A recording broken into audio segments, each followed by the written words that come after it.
오늘은 하나님의 임재를 경험하십니까? 라는 제목으로 말씀을 듣도록 하겠습니다. 하나님의 임재라는 말이 좀 어렵죠, 그죠? 이 말이 무슨 뜻이냐면 하나님이 함께하심, 하나님의 함께하심이라는 뜻입니다.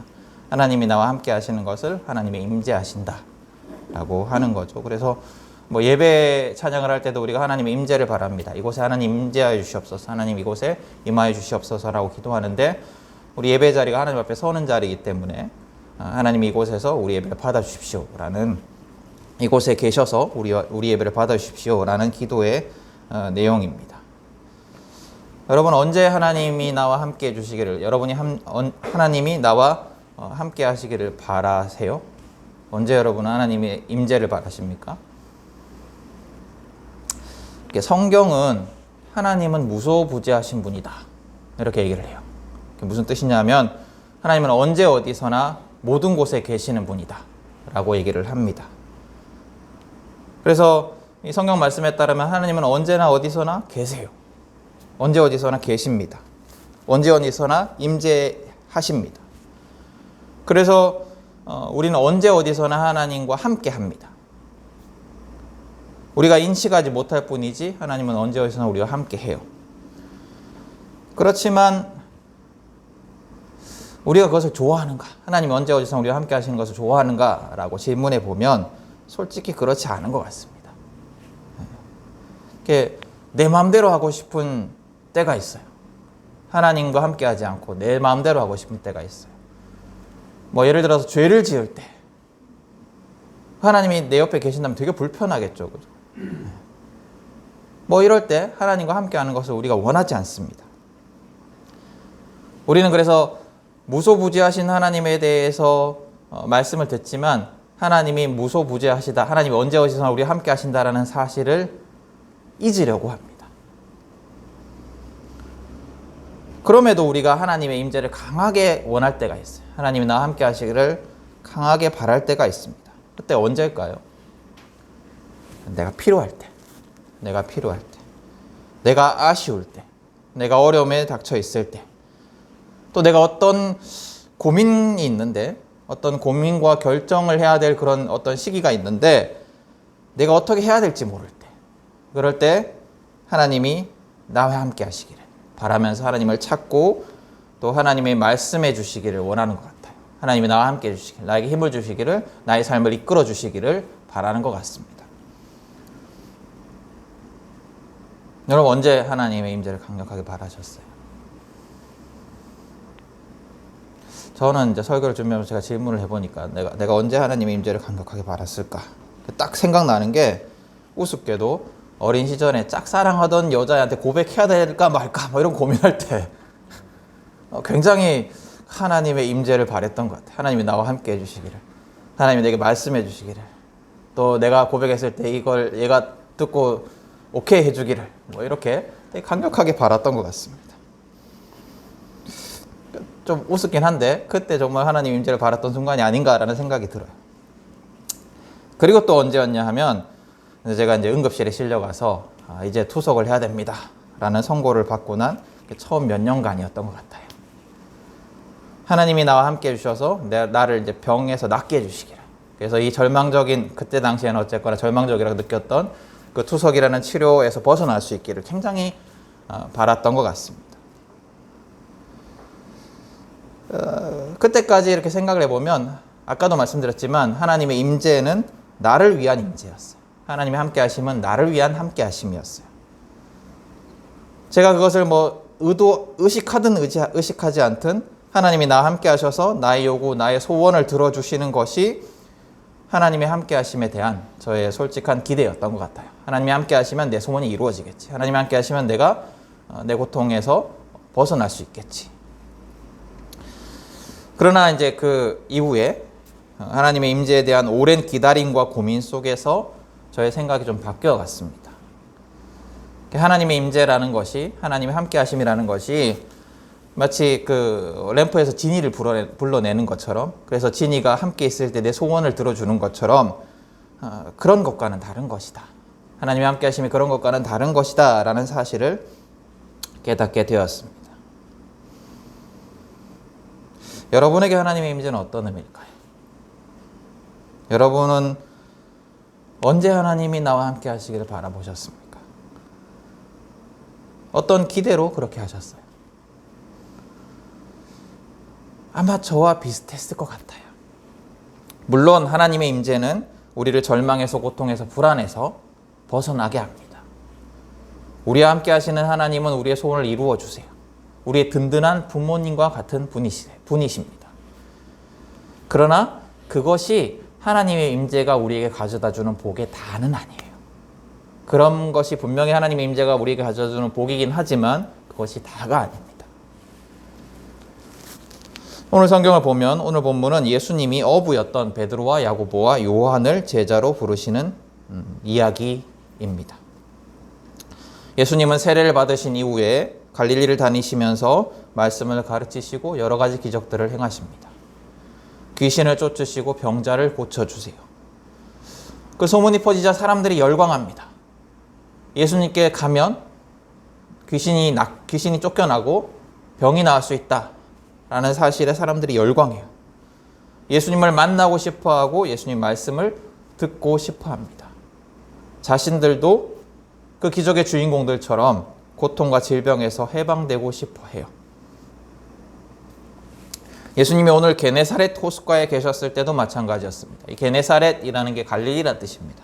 갈릴리 호수가에 계셨을 때도 마찬가지였어요.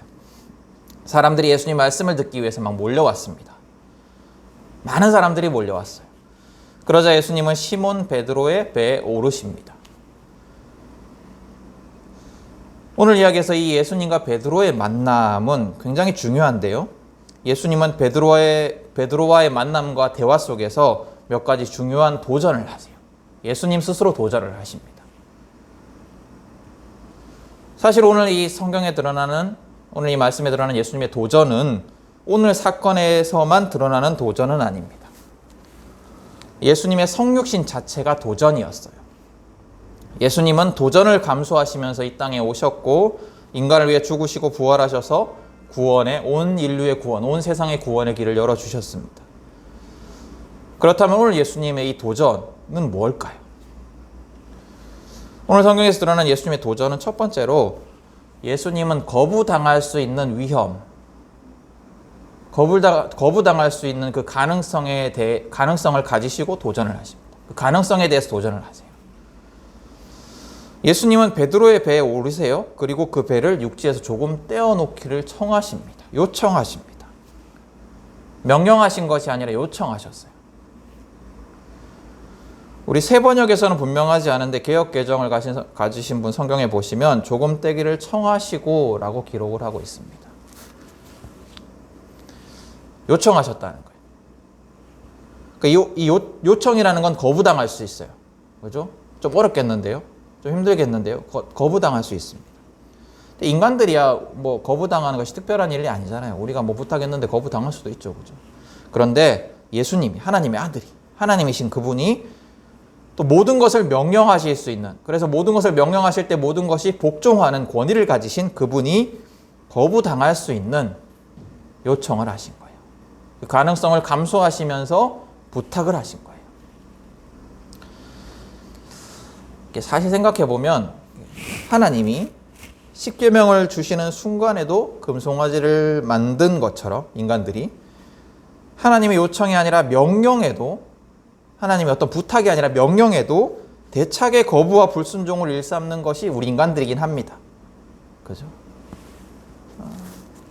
우리 매일 그러잖아요. 하나님 명령하신 것에 순종하지 않잖아요. 늘 불순종하고 늘 거부하는 인간들이긴 합니다.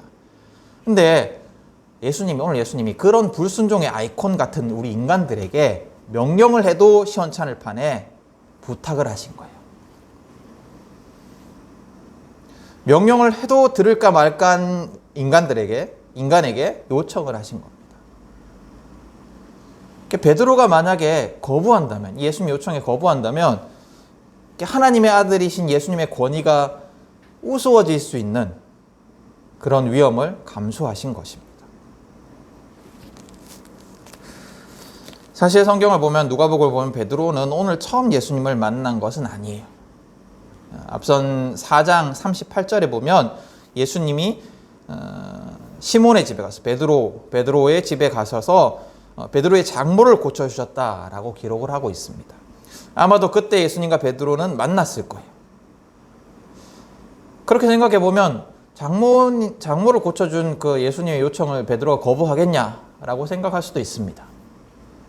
그러나 그럼에도 예수님의 요청을 거부할 만한 이유들이 베드로에겐 많이 있었습니다. 생각을 해보면 지금 베드로와 어부들은 저녁 조업을 마치고 밤새 조업을 하고 굉장히 피곤한 상태였습니다. 그 피곤은 고기를 많이 낚지 못했기 때문에 실망까지 합쳐져서 더 컸어요. 또 다음 조업을 위해서 이제 오늘 저녁에 또 조업을 해야 되니까요. 다음 조업을 위해서 그물을 정리하고 있었기 때문에 할 일도 많이 있었습니다. 또 당시 이제 그 갈릴리의 그 어업에 대한 연구를 보면 당시의 배에는 한 대여섯 명이 같이 탔다고 합니다. 대여섯 명이 같이 타서 이제 물고기를 낚은 거예요. 우리 이제 그 성경 무슨 그림 이런 거 보면 베드로 혼자서 막 그물 던져서 막 낚고 이런 장면이 나오는데 그렇지 않고 이제 같이 일을 하는 사람들이 있었습니다. 근데 만약에 예수님 요청대로 배를 띄우려고 한다면 같이 일하는 어부들의 불만도 잠재워야 했어요. 피곤해 죽겠는데 왜 또 배를 띄우냐 이렇게 막 불만을 가질 수 있었잖아요. 예수님은 충분히 거부당할 수 있는 이유들이 많이 있었어요. 충분히 거부당할 수 있었습니다. 그런데도 예수님께서는 그 거부를 감수하시고 도전하신 거예요. 두 번째로 예수님은 경계를 넘는 도전을 하십니다. 경계를 넘는 도전. 예수님은 거룩함, 하나님이 가지고 있는 이 거룩함이라는 경계를 넘어서 죄인인 베드로에게 찾아오십니다. 우리 뒤에 이야기해 보면 베드로는 그물이 물고기로 가득 차는 기적을 경험하고 난 후에 예수님 앞에서 나는 죄인입니다 라고 고백을 합니다. 하나님의 임재 앞에 선 하나님 놀라운 능력을 경험한 인간의 두려움을 표현하는 그런 고백이었겠지만 그럼에도 신 앞의 인간이 어떤 존재인지를 명확하게 보여주는 고백입니다. 하나님은 거룩하신 분, 신은 거룩하신 분이지만 인간은 죄인이에요. 죄인인 인간이 구원받기 위해서는 거룩해지는 수밖에 없어요. 죄인인 인간이 하나님과 함께하기 위해서는, 신과 함께하기 위해서는 신처럼 거룩해지는 수밖에 없어요. 거룩이라는 그 울타리 경계 밖에 있는 인간이 하나님과 함께하기 위해서는 이 울타리를 넘어 들어오는 수밖에 없는 거예요. 그래서 사람들은 율법을 지키고 제사를 지냈습니다. 그런데 경계 밖에 소외된 인간에게, 경계 밖에 있는 인간에게, 죄인인 인간에게 예수님께서 찾아오신 겁니다. 거룩하신 하나님이 찾아오신 거예요. 이 거룩이라는 경계를 넘어서 그 경계를 무너뜨리시고 죄인의 땅으로 오신 겁니다. 그리고 예수님은 경계 밖의 인간들을 경계 안으로 불러들이시는 것이 아니라 그 땅을 전부 거룩하게 만드셨어요. 모두를 거룩하게 만드셨어요. 경계 밖에 있는 모두를 거룩하게 만드셨습니다. 그래서 경계를 무너뜨리시고 죄를 완전히 해결하셨어요.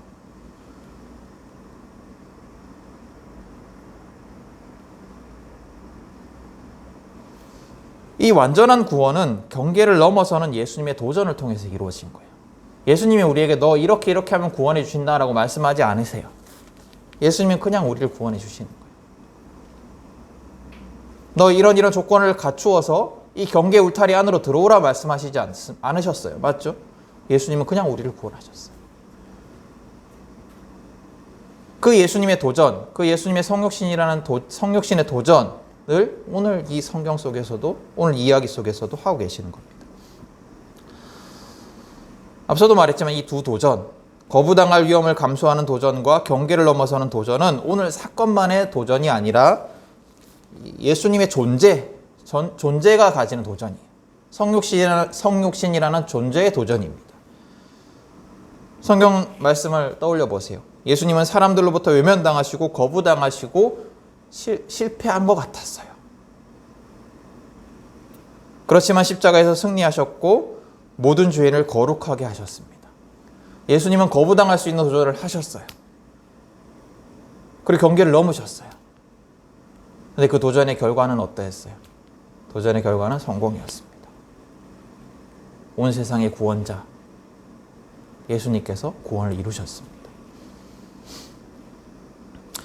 오늘 이야기는 예수님의 도전만을 보여주고 있지는 않습니다. 시몬으로 대표되는, 베드로로 대표되는 베드로와 안드레, 야고보, 즉 제자들도 도전을 하고 있습니다. 이들의 도전도 한번 살펴보면 첫 번째로 베드로는 자기를 버리는 순종의 도전을 합니다. 자기를 버리는 순종의 도전. 베드로는 배를 띄워달라는 예수님의 요청에 순종했어요. 이것도 굉장히 이를테면 큰 순종이었습니다. 어떻게 보면. 근데 그 뒤에 예수님의 요구는 더 어려운 순종의 요구였어요. 예수님은 말씀을 그치시고 베드로에게 깊은 곳에 나가서 그물을 던져 고기를 잡으라고 명령을 하십니다. 여러분, 베드로는 이 갈릴리 호수에서, 갈릴리 바다에서 물고기를 잡는 어부였습니다. 적어도 나사렛 출신의 예수님, 목수였던 예수님보다 어업에 대해서, 물고기 잡는 것에 대해서 훨씬 전문가였습니다. 또 자기 배도 가지고 있는 사람이었어요. 초보가 아니었습니다. 그런 그와 어부들이 지난밤에 물고기를 잡기 위해서 밤새도록 애썼지만 실패했습니다. 베드로의 말을 잘 들어보면 밤에도 잡히지 않던 물고기가 낮인 지금은 잡히지 않을 것이 분명하다라고 얘기를 하고 있는 것 같아요. 근데 생각해 보시면 물고기가 원래 밤에 잘 잡히나요? 그렇지 않은 것 같죠, 그죠? 낮에도 잘 잡히잖아요. 근데 요것과 어울리는 주장이 있는데요. 요것과 어울리는 그 연구자들의 주장이 있는데, 당시 베드로와 어부들이 사용하던 그물은, 그러니까 지금 같은 그런 그물이 아니라 린넨, 천 있죠, 그거 있죠, 린넨 실, 그 광목 실, 그걸로 만든 그물이었다고 합니다. 그래서 낮에는 잘 보이는 거예요. 물고기들이 눈에 잘 보이는 거예요. 지금은 이제 무슨 좀 투명한 재질의 그물인데, 그래서 잘 안 보이는데, 낮에는 이제 물고기들이 눈에 잘 띄었다고 합니다. 그래서 그물을 던지면 다 피해가는 거예요. 그래서 밤에 물고기를 낚았다고 해요. 밤에는 잘 안 보이니까. 만약 그렇다면, 이게 맞다면 지금 그물을 던지는 건 쓸데없는 일이었어요. 지금 낮에 그물을 던지는 건 쓸데없는 일이었습니다. 그러나 베드로는 순종합니다.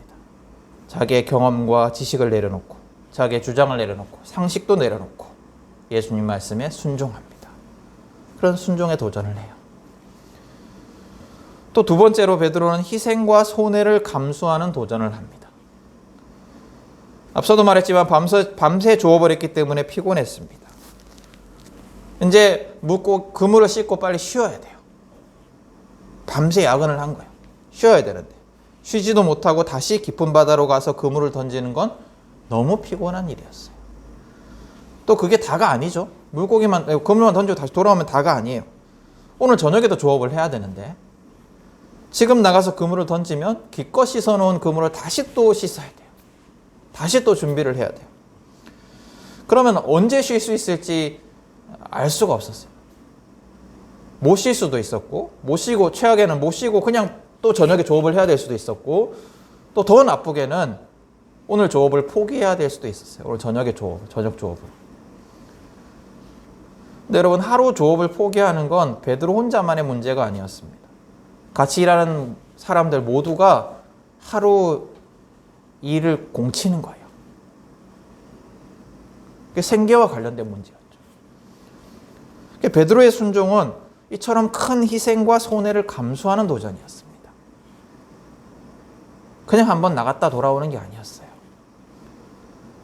그러나 베드로는 순종합니다. 이 베드로의 순종의 도전의 결과가 어땠습니까? 베드로는 그물이 찢어질 정도로 고기가 잡히는 것을 보게 됩니다.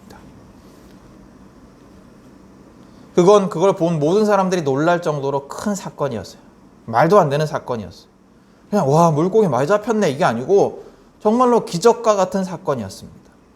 절대 그렇게 잡힐 리가 없는데, 절대 그렇게 잡혀서는 안 되는데 잡힌 기적적인 사건이 일어난 거예요.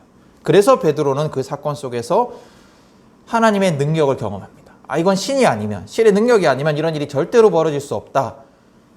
이걸 보니 저분이 하나님의 능력을 나타내는 분이시다라고 고백을 한 거죠. 깨닫게 된 거죠. 그래서 베드로는 예수님 앞에 엎드려서 8절의 말씀대로 고백합니다. 주님, 나에게서 떠나주십시오. 나는 죄인입니다. 근데 이 베드로의 고백은 구약 성서 이사야 6장의 말씀과 굉장히 유사합니다. 이사야 6장에 보면 하나님이 이사야를 예언자로 부르시는 장면이 기록되어 있어요. 6장에 보면 이사야가 보좌에 앉아 계신 하나님을 보게 됩니다. 보좌에 앉아 계신 하나님을 보게 돼요. 하나님이 보좌에 앉아 계시고 스랍들이 그 천사와 같은 모양을 가진 스랍들이 막 그 날갯짓을 하면서 거룩하다 찬양을 하는 그런 장면을 보게 됩니다. 그러자 그 이사야가 이렇게 부르짖어요. 재앙이 나에게 닥치겠구나. 이제 나는 죽게 되었구나. 나는 입술이 부정한 사람인데 입술이 부정한 백성 가운데 살고 있으면서 왕이신 만군의 주님을 만나 뵙다니. 거룩하신 하나님 앞에 서게 되니까 자기의 죄가 막 크게 드러나는 겁니다. 내가 죄인이라는 것이 크게 드러나는 겁니다. 그래서 막 두려워요. 나 이제 죽을 수밖에 없구나.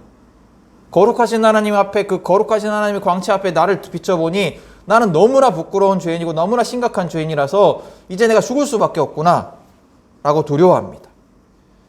그러자 스랍들이, 그 천사의 모양을 한 스랍들이 다가와서 수출 입술에 그 불타는 수출 이사의 입술에 대고 죄를 용서하면서 죄를 용서해요. 너의 죄를 그 이사의 죄를 용서해 줍니다. 이제 불로 깨끗하게 한 거죠. 그리고 하나님께서 내가 누구를 보낼까라고 묻는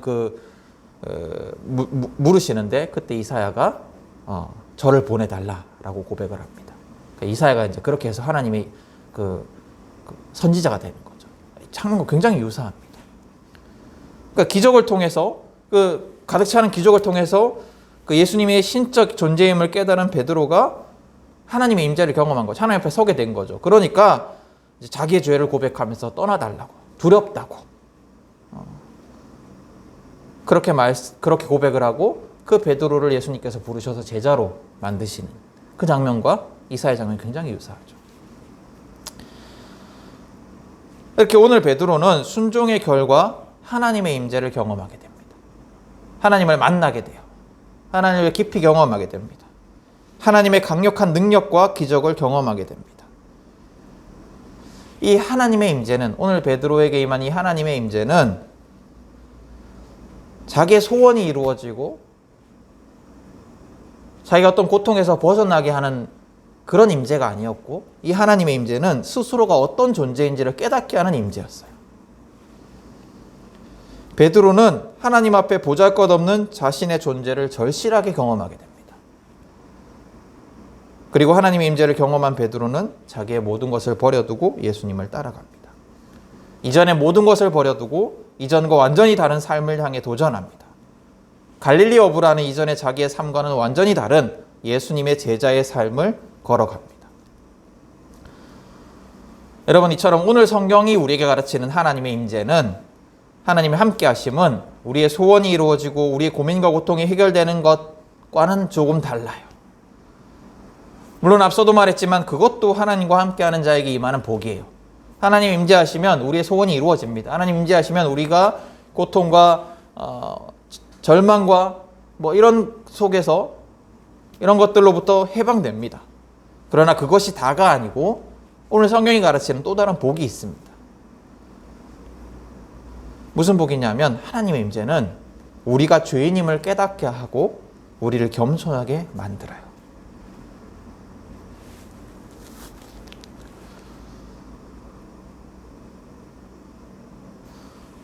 우리가 늘 예배 자리에 나옵니다. 그죠? 예배 자리에 나오는 것, 이건 하나님 임재 앞에 서는 거예요. 하나님 앞에 서는 겁니다. 하나님 앞에 설 때 우리가 죄인임을 깨달아야 돼요. 우리는 예수님의 구원의 십자가 없이는 절망적인 존재예요. 우리는 하나님의 심판 앞에서 아무것도 주장할 수 없는 억울하다 말할 수 없는, 그래서 당장 지금 여기에서 우리가 죄로 인해 징계를 받는다 해도 뭐라 말할 수 없는 존재들이에요. 그러나 우리는 그걸 인식하지 못하고 살아갑니다. 그걸 잊고 살아갑니다. 내가 어떤 존재인지를 잊고 살아가요. 그래서 자기를 자랑하고 자기를 높이고 자기를 대단하다 생각하면서 살아갑니다. 근데 하나님의 임재는 그런 우리의 착각, 우리의 잘못을 깨닫게 합니다. 하나님 앞에 서는 자는 자신이 보잘것없는 존재임을 깨닫습니다. 하나님의 임재는 그런 깨달음을 우리에게 줘요. 그리고 또 하나님의 임재는 우리의 삶을 완전히 변화시킵니다. 이전과 다른 삶을 살아가게 합니다. 어떤 삶이냐? 예수님이 그러셨던 것처럼 경계를 넘어서는 삶을 살아가게 해요. 내 생각과 경험과 고집을 버리고 내가 세운 그 경계, 내가 세운 그 울타리를 넘어서서 나를 버리고 예수님처럼 살아가게 합니다. 세상의 방식이 아니라, 세상의 진리가 아니라, 세상의 가치관이 아니라 사랑과 포용과 환대의 하나님 나라의 가치관의 삶을 살아가게 합니다. 손해와 희생과 실패를 감수하더라도 예수님처럼 살아가고자 하는 그런 마음을 우리에게 불러일으키는 그런 일들이 벌어지게, 그런 변화가 일어나게 합니다. 나만, 우리만 생각하는 삶이 아니라 경계 밖의 사람들을 생각하고 그들에게 다가가는 삶을 살고자 하는 마음을 갖게 해요. 이웃을 사랑하는 삶을 살게 합니다. 그게 하나님의 임재가 우리에게 주시는 또 다른 복이에요. 그래서 하나님의 임재를 경험한 자는, 하나님의 임재 앞에 서는 자는, 하나님의 임재를 깨닫고 살아가는 자는 자신의 존재를 깨닫고 내가 어떤 존재인지를 깨닫고 겸손해지며 이전과는 완전히 다른, 세상과는 완전히 다른 예수를 따르는 삶을 살아가게 됩니다.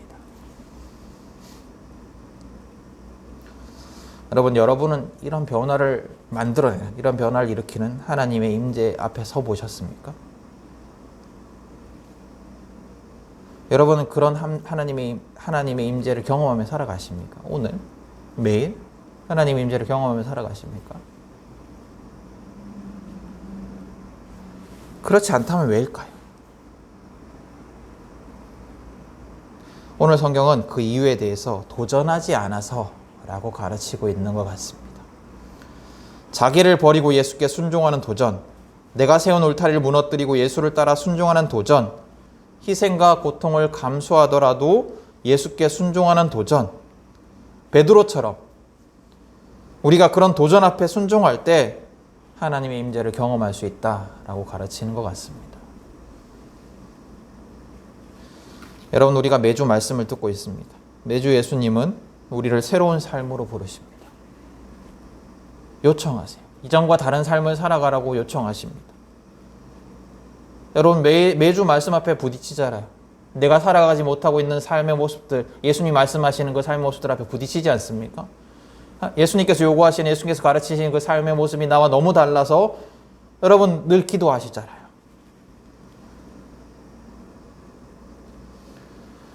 예수님은 계속해서 이전과 다른 삶을 살아가라고 요청하십니다. 내게 익숙한 생각, 내게 자연스러운 욕망과 생각을 거부하는 삶을 살아가라고 요청하세요. 세상이 말하는 진리와 다른 삶, 주변과 다른 삶을 살아가라고 계속해서 요청하십니다. 그럴 때 여러분 어떻게 반응하십니까? 여러분 도전하셔야 돼요. 도전에 순종하셔야 됩니다. 그럴 때 우리가 하나님의 놀라운 임재를 경험하게 됩니다. 놀라운 능력의 주님과 함께하며 그분의 보호하심을 경험하는 삶, 이전과 완전히 다른 변화된 삶, 주님과 함께하며 많은 사람들을 자유하게 하는 복음을 선포하는 삶을 살게 될 것입니다. 그 순종의 도전 앞에 설 때, 오늘 예수님이 말씀하셨던 것처럼 그물에 가득 찬 물고기보다 더 많은 사람들을 자유하게 하는 삶을 살게 될 것입니다. 나를 통해서 하나님이 세상을 구원하시는 것을 여러분이 보게 될 겁니다.